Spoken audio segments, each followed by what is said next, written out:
Hello दोस्तों, इस channel के माध्यम से आप सभी के लिए बिल्कुल फ्री में कोर्स लाया गया है जिसमें आप सभी को मिलता है पहला स्टेप में थ्योरी क्लास, दूसरा स्टेप में टॉप 30 क्वेश्चन एवं तीसरा स्टेप में पी वाई क्यू। क्या पी वाई क्यू?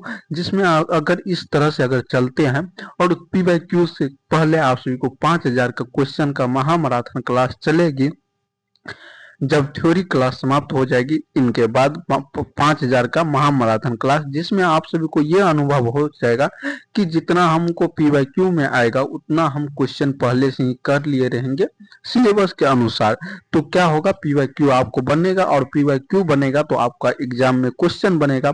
तो इस स्टेप से अगर आप सभी चलते हैं तो आप सभी का कोई भी प्रॉब्लम नहीं होगा, कहीं पे कोई समस्या नहीं होगी। तो इस चैनल से आप सभी को क्या करना होगा कि जुड़ जाना होगा और रेगुलर वे में डेली क्लास करना होगा। आज क्लास जो है वर्क पावर एनर्जी का है। क्या आज की क्लास वर्क पावर एनर्जी का है? पिछले क्लास में आप लॉ ऑफ मोशन पढ़े थे, उससे पिछले क्लास में अलग अलग चैप्टर पढ़े थे। फिजिक्स केमिस्ट्री बायो का बहुत ही चैप्टर समाप्त हो चुकी है, अभी तक आप सभी नहीं देखे हैं तो जाके सबसे पहली बार देखिए और उनका टॉप 30 क्वेश्चन लगाइए और लगाने के बाद न्यू क्लास करने का कोशिश कीजिए। अगर अभी तक आप सभी अपने पढ़ाई पे फोकस करते हैं तो 2026 में आपका एग्जाम का कोई गारंटी नहीं है कि निकल ही सकता है।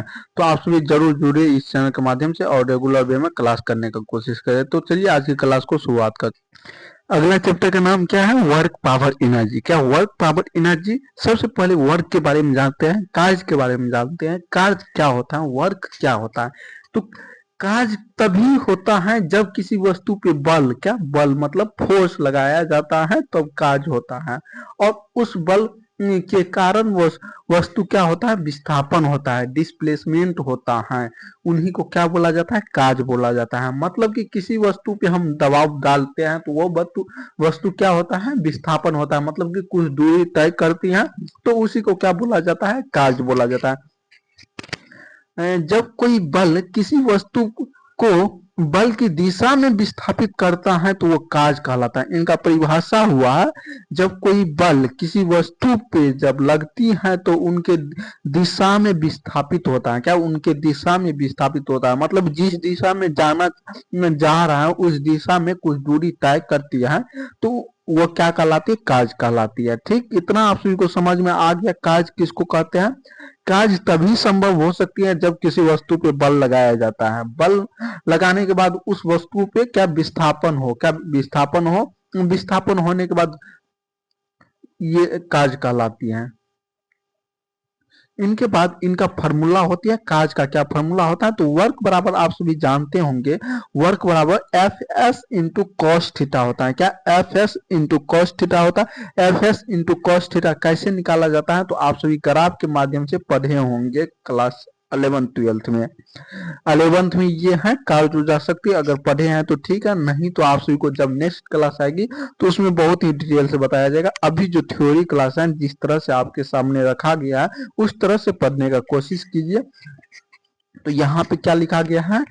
एफ एस कोस थीटा, जिसमें से डब्ल्यू को क्या बोलते हैं? वर्क बोलते हैं, जिसको कार्य बोलते हैं हिंदी में, और एफ को फोर्स बोलते हैं, बल, और एस को विस्थापन बोलते हैं जिसको डिस्प्लेसमेंट इंग्लिश में बोलते हैं। थीटा क्या होते हैं? बल। और ये जो थीटा है बल और विस्थापन के बीच का कोण है। क्या बल और विस्थापन के बीच का कोण है। और मात्रक इसका क्या होता है? जूल होता है। क्या मात्रक, कार्य का मात्रक क्या होता है? जूल होता है। और एक जूल बराबर 1 न्यूटन होता है। क्या 1 न्यूटन मीटर होता है?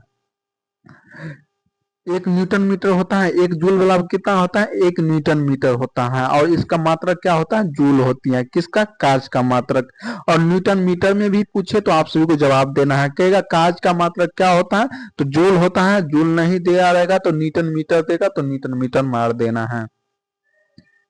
और आप सभी को ये जो है ना टॉप 30 क्वेश्चन में ये सब क्वेश्चन आएगा तो आप सभी इस चैनल से जुड़े रहिएगा, तब ना अच्छा तरीका से आप सभी कर सकते हैं। तो विश्लेषण इनका देखिए, कार्य का विश्लेषण क्या है। यदि आप भारी दीवार को धकेलते हैं तो वो नहीं हिलती है। क्या वो नहीं हिलती है? तो आपके द्वारा किया गया कार्य क्या हो जाएगा, शून्य हो जाएगा, क्योंकि विस्थापन शून्य है। अगर हम किसी को धक्का दे और वह विस्थापित ना हो और वो कार्य क्या हो जाएगा, शून्य हो जाएगा, कार्य शून्य हो जाएगा, तो विस्थापन शून्य हो जाएगा, तो मेरा किया गया कार्य नहीं हुआ। अगला जो है टॉपिक सेकेंड विश्लेषण, यदि किसी वस्तु को उठा करके चलते हैं, क्या उठा करके चलते हैं और वो आपके द्वारा गुरुत्वाकर्षण के विरुद्ध किया गया कार्य भी शून्य होता है। क्या गुरुत्वाकर्षण के विरुद्ध किया गया कार्य शून्य होता है, क्योंकि आपके विस्थापन क्षैतिज गुरुत्वाकर्षण और बल ऊर्ध्वाधर लंबवत है। मतलब क्या, आप सभी जानते हैं क्षैतिज और ऊर्ध्वाधर किसको कहते हैं। क्षैतिज मतलब सुतला, ऊर्ध्वाधर मतलब खड़ा वाला, लंबवत जिसको बोलते हैं। मतलब आप अपने सर पे बोझा लेके चलते हैं। जैसे आपसे पढ़े होंगे, कूली जब कोई भी सामान ढोता है तो उनका कार्य तो होता है, लेकिन उनका जो है ना, उनपे जो भारी लगने का वेट जो होती है वह नहीं होती है। तो किया गया कार्य यहाँ पे लिखा गया है, किया गया कार्य शून्य होता है, मतलब कि उस पर कोई भार नहीं होता है, इसलिए शून्य होती है। विस्थापन क्षैतिज में चलती है और बल जो है ऊर्ध्वाधर लंबवत में चलती है बल, तो इस तरह से किया गया कार्य शून्य हो जाता है। इसके बाद आप सभी को सेकेंड टॉपिक देखने को मिलेगा, एनर्जी। क्या एनर्जी क्या होती है, एक सेकेंड। अगला टॉपिक आपका है एनर्जी। क्या है एनर्जी, एनर्जी क्या होता है, ऊर्जा का कार्य, ऊर्जा को कार्य करने की क्षमता, क्या ऊर्जा की कार्य करने की क्षमता के रूप में परिभाषित करता है। क्या ऊर्जा जो होती है कार्य करने की क्षमता को परिभाषित करती हैं। जो कार्य और ऊर्जा एक दूसरे के क्या होता है, एक दूसरे के घनिष्ठ रूप से संबंधित होता है। मतलब क्या हुआ, एक दूसरे की ये मिलावट होती है। ठीक, अगर एक नहीं रहेगा तो दूसरे कार्य नहीं हो सकते। जब हम किसी वस्तु पर कार्य करते हैं तो वो हमें ऊर्जा स्थानांतरित करता है। क्या जब हम कोई वस्तु पे कार्य करते हैं तो वो हमें क्या देती है, ऊर्जा देती है, ऊर्जा को स्थापित करती है। तो इनका मात्रा क्या होता है, जूल होती है। क्या होती है, मात्रक जूल होती है। ऊर्जा कैसा मात्रक, एनर्जी कैसा मात्रक क्या होती है, जूल होती है। और ऊर्जा संरक्षण का नियम पे ये निर्धारित है। क्या ऊर्जा संरक्षण अब क्या होती है वो समझते हैं। ऊर्जा न तो बनाया जाता है, आप इतना जानते हैं, और ना ही नष्ट किया जा सकता है। यह केवल एक रूप से दूसरे रूप में परिवर्तित किया जाता है। क्या ऊर्जा जो है ये एक रूप से दूसरे रूप में परिवर्तित किया जाता है, ये न बनाया जाता है और ना ही नष्ट किया जा सकता है। तो यहाँ पे देख सकते हैं आप सभी, जितना भी देख पाते होंगे, ये सारे क्या है, एक ऊर्जा निकालने वाले सिस्टम है। अब ऊर्जा के प्रकार भी होता है। तो पहला प्रकार देखने को मिलेगा कैनेटिक एनर्जी।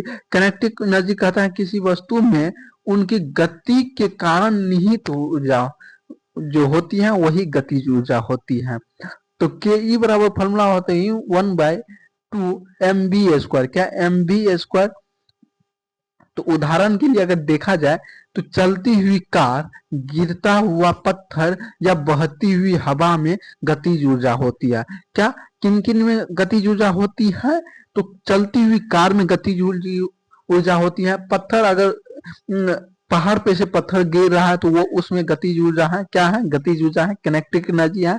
और हवा जो बहती रहती है वातावरण में, इन्वायरमेंटल में, तो वो भी क्या है, गतिज ऊर्जा है। ठीक, इतना आप सभी को समझ में आ पाया।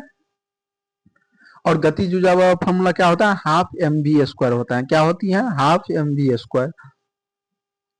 अब अगला जो है ऊर्जा का टाइप स्थितिज ऊर्जा है। क्या, पोटेंशियल एनर्जी। पोटेंशियल एनर्जी कहती है किसी वस्तु में उनकी स्थिति या विन्यास, क्या स्थिति या विन्यास के कारण संचित ऊर्जा को क्या कहते हैं, स्थितिज ऊर्जा कहते हैं। या विन्यास हो या उनकी स्थिति हो तो उनको क्या कहा जाता है, संचित ऊर्जा कहा जाता है। इसी में किस तरह का संचित ऊर्जा होती है, तो गुरुत्वाकर्षण स्थिति ऊर्जा क्या होता है, ग्रेविटेशनल पोटेंशियल एनर्जी क्या होती है, कर्षण बल के विरुद्ध में कार्य करने के कारण संचित ऊर्जा। क्या गुरुत्वाकर्षण के विरुद्ध में अगर कोई कार्य करता है ना तो उनको कहा जाता है क्या चीज, संचित ऊर्जा कहा जाता है। और यहाँ पे देखने को मिलेगा गुरुत्वाकर्षण स्थितिज ऊर्जा कहा जाता है। पीई बराबर पोटेंशियल एनर्जी, पीई का फुल फॉर्म क्या होता है, पोटेंशियल एनर्जी बराबर होता है mgh। क्या होती है, mgh। उदाहरण के लिए देखा जाए किसी ऊंचाई पर, क्या किसी ऊंचाई पर रखा हुआ पत्थर, क्या किसी ऊंचाई पर रखा हुआ पत्थर धनुष की खींची हुई डोरी, धनुष के द्वारा खींचा गया डोरी जो होता है वह, और स्प्रिंग को दबाने पर उसमें संचित ऊर्जा। मतलब आप सभी यहाँ पे एक चीज समझने का कोशिश कीजिए, स्प्रिंग को जब हम दबाते हैं मतलब कि उसमें ऊर्जा संचित हो जाता है, मतलब कि उसमें स्टोर हो जाते हैं। जब छोड़ते हैं तो फिर वो अपनी अवस्था में आ जाती है, तो उसमें क्या दबाने पे वो उसमें संचित ऊर्जा हो जाती है। इनके बाद आप सबको देखने को मिलेगा ऊंचाई पर रखा हुआ पत्थर, अगर ऊंचाई पे रखा हुआ पत्थर है तो उनके अंदर जितना भी पत्थर है उन पे कौन सा पोटेंशियल एनर्जी स्टोर रहता है। इनके बाद आप सबको देखने को मिलेगा धनुष की खींची हुई डोरी, क्या धनुष के द्वारा जब खींचते हैं डोरी को तो उस डोरी में कौन सा ऊर्जा संचित रहती है, तो पोटेंशियल एनर्जी संचित रहती है। और यहाँ पे आप सभी देख सकते हैं प्लैनेट एवं सन जो है एक दूसरे के विरोध में चलते रहता है। यहाँ पे आप सभी को देखने को मिलेगा अगला टॉपिक पावर। क्या पावर, पावर क्या होती है, शक्ति कार्य करने की दर को यानी रेट है, यह बताती है कि किसी कार्य कितनी तेजी से किया जा सकता है। परिभाषा वह प्रति इकाई समय में किए गए कार्य को शक्ति कहते हैं, यानी कि हर वह समय में जितना कार्य होता है वही शक्ति कहलाता है। ठीक, यहाँ पे लिखा गया आप सभी को कार्य करने की दर जब बताती है कि कार्य कितनी तेजी से किया जा सकता है। इसको आसान भाषा में समझे तो प्रति इकाई समय में, मतलब कि जितना एक सेकेंड में किया गया कार्य होगा वही शक्ति कहलाएगा, जितना 1 मिनट में किया गया कार्य होगा वही शक्ति कहलाएगा। मात्रक इसका क्या होता है, इनका फॉर्मूला क्या होता है, P बराबर W/T। W क्या हो गया, वर्क हो गया, T क्या हो गया, समय हो गया, P क्या हो गया, पावर हो गया। तो शक्ति का ऐसे मात्रक वाट होता है, क्या होती है, वाट होते हैं। शक्ति का ऐसे मात्रक क्या होती है, वाट होती है। और 1 वाट बराबर जूल प्रति सेकेंड होता है, क्या होते हैं, जूल प्रति सेकेंड। प्रति सेकेंड कैसा लिखा, W का मात्रक क्या होती है, जूल होती है, और T का मात्रक क्या होता है, सेकेंड होता है। समय का मात्रक सेकेंड और वर्क का पावर जूल होती है, तो जूल प्रति सेकेंड। प्रति मतलब बट्टा होता है, आप सभी इतना तो जानते होंगे। इनके बाद इनका विश्लेषण समझने का कोशिश करते हैं। और ये क्या कहना चाहता है, एक व्यक्ति 1 मिनट में 100 जूल 1000 जूल का कार्य करता है। क्या, एक व्यक्ति जो है 1 मिनट में 1000 जूल कार्य करती है, जबकि दूसरा व्यक्ति 30 सेकेंड में 1000 जूल कार्य करती है। तो दोनों ने क्या, दोनों ने समय कार्य किया, क्या दोनों ने समान कार्य किया, लेकिन ये जो है 1000 ये भी किया, 1000 ये भी किया, लेकिन दूसरे व्यक्ति ने शक्ति दुगुनी है। क्या, दूसरे व्यक्ति का शक्ति क्या है, दुगुनी है, और उनमें कम समय लगा है। ये जो दूसरी व्यक्ति है ये 30 ही सेकेंड में 1000 जूल कार्य किया, और पहला व्यक्ति है 1 मिनट में 1000 कार्य किया। मतलब ये कम समय में ज्यादा कार्य किया, इसलिए कहता है कम समय में लिया गया दूसरा व्यक्ति, और ये दुगुनी स्पीड से किया। यहाँ पे लिखा गया अश्व शक्ति, हॉर्स पावर भी शक्ति की इकाई है। शक्ति का क्या इकाई है, हॉर्स पावर, अश्व शक्ति, क्या जिसको एचपी बोलते हैं, क्या बोलते हैं, एचपी बोलते हैं, हॉर्स पावर। और एचपी बराबर कितना होता है, 746 वाट होता है। कितना होता है, 746 वाट के बराबर होता है। पावर क्या होती है आप सभी जान गए, और एनर्जी क्या होती है आप सभी जान गए। इनके बाद आप सभी पढ़े वर्क, और वर्क आप सभी जान गए। तो आज की क्लास आप सभी को कैसा लगा, और इसके बाद आप सभी को आता है कार्य, ऊर्जा और परिमेय। क्या, वर्क एनर्जी का थ्योरम क्या कहते हैं कि किसी वस्तु पे किया गया शुद्ध कार्य, क्या शुद्ध कार्य नेटवर्क, क्या नेटवर्क उसकी गतिज ऊर्जा में हुई परिवर्तन के बराबर होता है। क्या, गतिज ऊर्जा में जो परिवर्तन होती है उनके बराबर होता है। मतलब ये कहने का मतलब हुआ कि किसी वस्तु पे किया गया कार्य जो होती है ना, शुद्ध नेटवर्क, क्या नेटवर्क उनकी गतिज ऊर्जा के परिवर्तन के बराबर होता है। गतिज ऊर्जा में जो परिवर्तन होगा उनके बराबर होता है। ये प्रमेय बल और गति को एक साथ जोड़ता है। क्या? बल और गति को एक साथ जोड़ता है, और जिसमें हमें समझने में मदद मिलती है कि बल किसी वस्तु की गति कैसे बनता है। क्या? बल की गति कैसे बनता है वह बताने का काम करता है किसी वस्तु पे। तो W नेट बराबर होता है, नेट वर्क बराबर होता है, नेट वर्क बराबर कितना होता है? तो के ई होता है। क्या? डेल्टा के ई होता है। डेल्टा के ई मतलब हुआ फाइनल माइनस इनिशियल। क्या? Final minus inertial. तो किनेटिक एनर्जी के ई का फुल फॉर्म क्या होता है? Kinetic energy delta kinetic energy बराबर हो गया half m v square final minus half m v square minus I. क्या? आई। तो ये अगर ये निकालते हैं तो ये क्या कौन सा प्रमेय हुआ? Work power energy work energy theorem हुआ। क्या हुआ? कार्य ऊर्जा प्रमेय हुआ। नेट वर्क निकालने का कैसा नियम है? डेल्टा के ई। डेल्टा के ई मतलब हुआ फाइनल माइनस इनिशियल। तो के ई का फॉर्मूला क्या होता है? Half m b square final minus initial half m b square initial. इस तरह से लिख सकते हैं, और इसको प्रूफ भी किया जा सकता है। तो आप सभी को अगर चाहिए प्रूफ में तो आप सभी जरूर कमेंट करके बताइएगा, तो आप सभी को और भी डिटेल में लाया जा सकता है। तो कोशिश है आप सभी को इस चैनल से जुड़ जाने का और रेगुलर वे में क्लास करने का, क्योंकि इस चैनल के माध्यम से आप सभी के लिए बहुत ही बेहतरीन तरीका से डेली क्लास करवाया जाता है। कोशिश रहे आपका, एक ही उम्मीद रहे कि इस चैनल से जुड़ करके रेगुलर वे में एक सिस्टमेटिक तरीका से क्लास करने का। ये जो यहाँ पे जितना भी देख रहे हैं टाइप, ये सारे क्या है? ऊर्जा संरक्षण का नियम। ऊर्जा है, ऊर्जा प्राप्त करती है। क्या? ऊर्जा अपना सबको देती है, और आपके वातावरण में ये सब लगा भी होगा, आपके आसपास लगा भी होगा। और सोलर पैनल वाले, और आप सभी को इतना ये क्लास आप सभी को कैसा लगा और इस चैनल से जुड़ने पे आप सभी को क्या अनुभव मिलता होगा, आप सभी जरूर कमेंट करके बताने का कोशिश करें, क्योंकि इस चैनल के माध्यम से आप सभी के लिए बहुत ही मेहनत किया जाता है। क्योंकि आप सभी को एक ही उम्मीद रहना चाहिए, इस चैनल से जुड़ करके रेगुलर वे में क्लास करने का। क्या? रेगुलर वे में क्लास करने का, जिससे आप सभी को यह अनुभव हो सके कि हम जो क्लास किए हैं उन्हीं से रिलेटेड क्वेश्चन आ रही है मेरे बोर्ड में, मेरे एग्जाम में, मेरे एंट्रेंस एग्जाम में। तो आपका एक ही उम्मीद रहना चाहिए, जुड़ जाना चाहिए, क्योंकि आप सभी के लिए आप सभी जानते हैं क्या क्या इस समय से मिल रहा है। आप सभी को बता दिया गया है कि नोट्स नहीं मिलने वाला है। क्योंकि नोट्स नहीं मिलने वाला है कि आप सभी का अगर नोट्स मिल जाता है तो आप सभी मेहनत करना कम कर दीजिएगा, जिससे क्या होगा, कोई भी थ्योरी आपको याद नहीं रहेगा, जिससे आप भी स्पष्ट नहीं कर पाइएगा कि इसका आंसर कौन होगा या नहीं होगा। इसलिए नोट्स नहीं मिल सकता है। नोट्स दिया जाएगा तो बाद में दिया जाएगा। तो अगर आप सभी अभी से जुड़े रहते हैं तो आप सभी रेगुलर वे में कोशिश करें, आप सभी डेली लिखने का प्रैक्टिस भी करते हैं तो आप सभी को बहुत ही बेहतरीन होगा। तो कोशिश है आप सभी इस चैनल से जुड़ के एक रेगुलर वे में सिस्टमेटिक तरीका से क्लास करने का।